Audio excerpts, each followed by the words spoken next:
Rapid Syllable Transition Treatment by Ashley, Jenny, Mackenzie, and Teresa.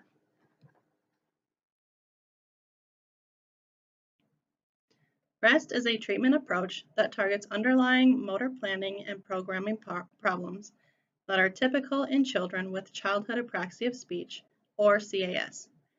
REST is a fairly new treatment with its first pilot study conducted in 2007 by McCabe and Ballard through the University of Sydney. Its aim is to treat the articulatory and prosodic subsystems. Along with CAS, REST can be used to minimize the articulatory and prosodic-related symptoms of ataxic dysarthria, which is commonly attributed to stroke, tumors, ataxic cerebral palsy, Friedreich's ataxia, infection, or toxic effects from substances such as alcohol.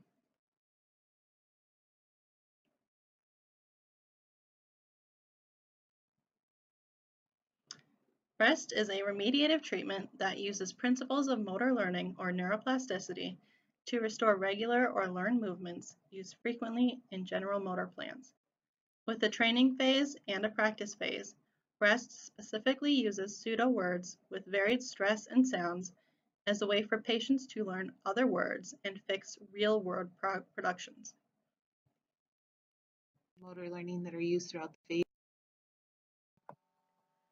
This flow chart is provided to help with choosing initial syllable targets for REST therapy. As long as the child can produce at least 5 different words made up of 3 syllables, therapy should begin with 3-syllable words. Modifications can be made for children depending on temperament and ability of the child. The consonants used for the nonsense words should be in the syllable initial position and vary in voicing and manner. The amount and type of vowels used for treatment would vary based on the number of syllables initially targeted. With the typical initial target being 3 syllables, the word should consist of 3 long vowels, one of which should be a weak or neutral vowel.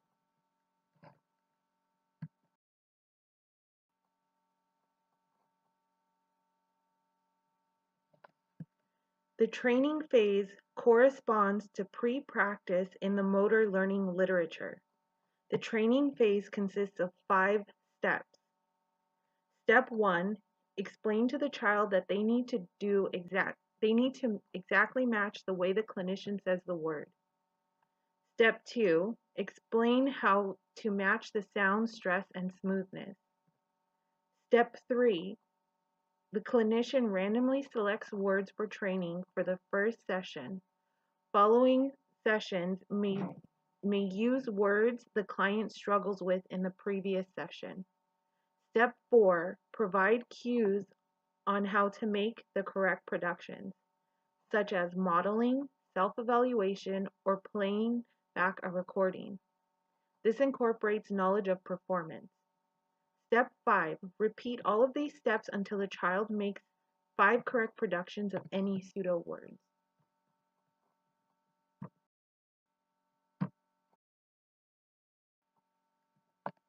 The practice phase is the most important part of treatment. The flow chart provided explains what sessions in the practice phase consist of. Once the training phase is complete, the practice phase begins. The client practices 20 words and then plays a 2-minute game, followed by another block of 20 words and a 2-minute game. The client returns to the training phase if they produce less than 4 words correctly during these 2 blocks. Once they correctly produce 4 or more words during these blocks, they will continue this pattern until they have completed 100 practice words or the session has lasted an hour. During the practice phase, the clinician will provide a knowledge of results feedback to the client. They should not tell the client how to fix their incorrect productions. The rate of feedback should be a total of 50% for the entire phase. The clinician should decrease the rate of feedback as the child progresses through each block of practice.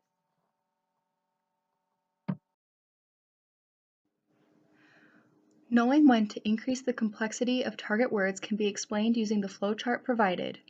Once a client reaches 80% accuracy on 100 words over 2 consecutive sessions, the clinician will increase complexity of nonsense words.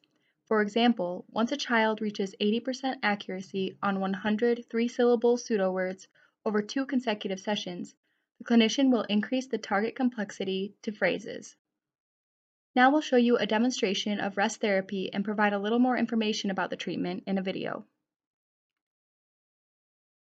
Does your child struggle with childhood apraxia of speech? Well, fear no more. My name is Mackenzie and I'm here to tell you about this amazing new treatment called Rapid Syllable Transition Treatment, or REST. As you know, the most amazing treatments have acronyms that really aren't acronyms at all. Just like the acronym, REST must be explained before you actually understand what it is. So before you change that channel, put your doubts to rest. Sit back and let me tell you about this amazing new treatment in my wonderful accent. Crikey, what a beautiful sight. Miss Kanga is a clinician that is using REST on little Joey to help with her CAS. Childhood apraxia of speech is targeted with REST, using the principles of motor learning.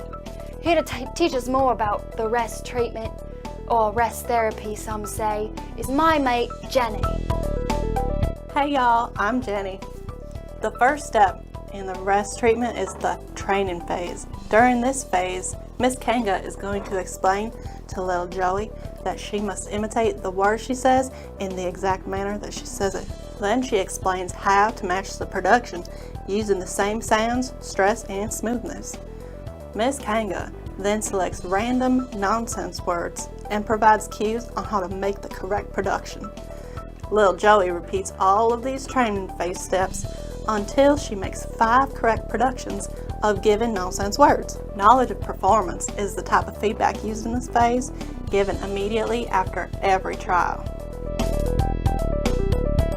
Okay, so I want you to say this, to repeat this exactly the way I do it, okay? So we're going to practice the sounds first. Bar, key, ter. Barcator. Okay, we're going to try it one more time. Bar, key, ter. Barkeeter. Very good. Now we're going to try it to do it smoother, okay? So instead of breaking it up, we're going to try and say it as one word. Barkeeter. Barkeeter. Good job. Miss K has now developed little Joey's short-term goal. Similar to the typical child undergoing rest therapy, little Joey is able to start at 3-syllable words. Little Joey will produce 3-syllable nonsense words with correct sounds, beats, and smoothness in 80% of 100 trials in the practice phase. 80%? That's right. According to the manual, little Joey only needs 80% success to move on to the next round. Next is the practice phase. Little Joey will produce 20 words, then play a 2-minute game with Miss Kanga, followed by another block of 20 words and another 2-minute game. After this, Miss Kanga will evaluate little Joey's productions. If she has produced the words with 80% accuracy, this pattern will continue until little Joey has produced 100 words or the session has lasted 60 minutes. If the results were below 80%, then little Joey will repeat the steps in the training phase before trying the practice phase again. Little Joey's first objective is to produce 3-syllable nonsense words using correct sounds, beats, and smoothness, using visual stimuli and learned finger tapping strategies with 80% accuracy. Now you're going to use your finger tapping strategies to say the word after me, okay? And can we play the game? Yes, we can play the game after. Barkeeter. Barkeeter. Good job.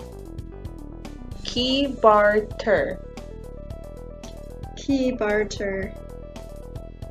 P dorba. P dorba. Sabidi. Sabidi. Door piba. Door P ba. Good job. Is it time to play a game now? Yes. 2 minutes, right? 2 minutes. Good job. Ms. Kanga uses knowledge of results for 50% of the entire practice phase. Because little Joey did so well, the next objective will exclude the visual stimuli. Little Joey's second objective is to produce 3-syllable nonsense words using the learned finger tapping strategies with 80% accuracy.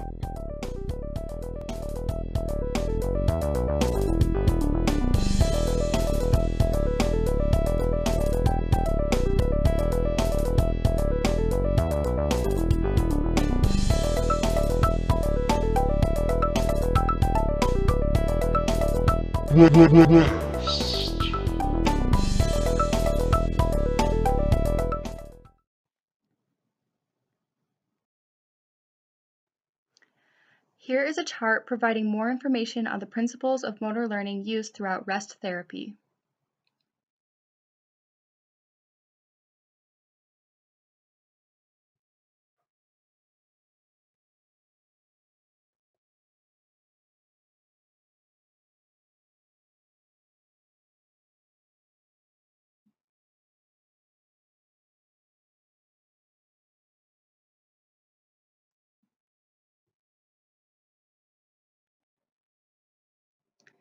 Our first annotated bibliography is from Murray, McCabe, and Ballard, titled A Systematic Review of Treatment Outcomes for Children with Childhood Apraxia of Speech.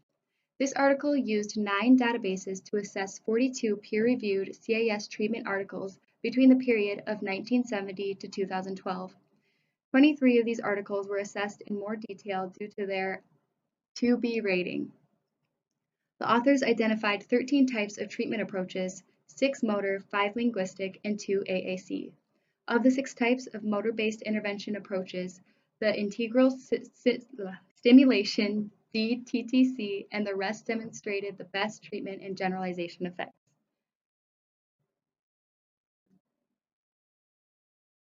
The second annotated bibliography is from Murray, McCabe, and Ballard, entitled A Randomized Controlled Trial for Children with Childhood Apraxia of Speech, Comparing Rapid Syllable Transition Treatment and the Newfield Dyspraxia Program, 3rd edition.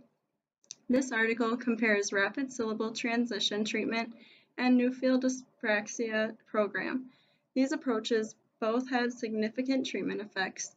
The rest showed greater evidence of treatment, but both were shown to be effective.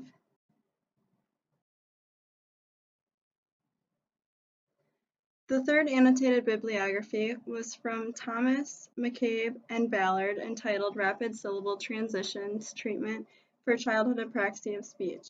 The purpose of this study was to compare the effectiveness of a traditional intensive rest intervention to a lower dose frequency method. The study found that continued improvement and generalization did not occur after the completion of shorter treatment as it did with the traditional method. Researchers concluded that there is significant benefit to traditional intensive rest therapy.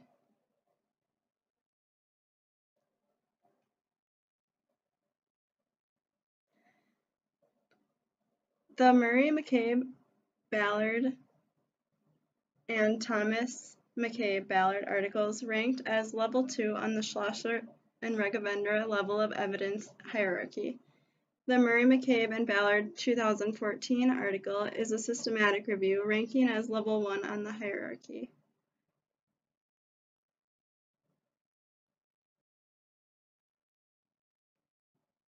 For our appraisal, the article from Murray, McCabe, and Ballard showed evidence of external validity, inter and intra-rater reliability on dependent variables, large effect size of D equals 1.312, and a statistical significance value of P equals 0.05.